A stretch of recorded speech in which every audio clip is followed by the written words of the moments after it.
Oftentimes people ask, what's the way to go about implementing a PLM system?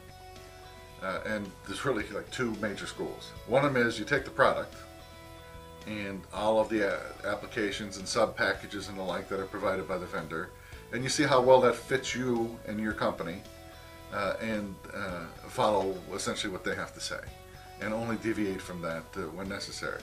The other one is to say, well, hey, what's my business strategy? What's my business tactics?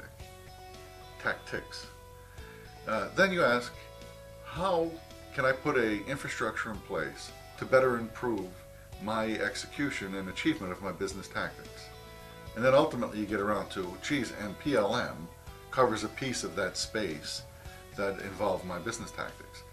So it's critical to understand that one needs to do business process transformation in order to have a really solid strategic deployment of PLM. Tactical deployment for just operational efficiency, you can pretty much take a vendor's solution as is, or very, very small deltas, and say, okay, now I'm able to more quickly pass the data from one person to the next person, and so on and so on. Strategic enablement really goes one step further, which says, I'm going to do business differently because now I have this technology at my fingertips, and oftentimes the differently is to not do certain things that one would normally do in the old style way of doing your business. So business process transformation, critical.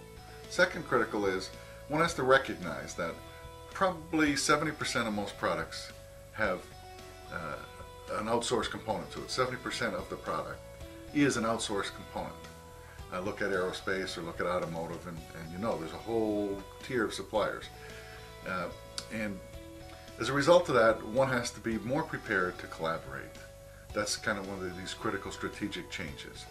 And when you collaborate, you have to ask, how are you going to collaborate with people sharing your intellectual property, but not so much so that you're being ripped off. Protecting their intellectual property and ensuring that people even inside your own company that don't have the reason to access their information don't get access to it. So that's called secure collaboration.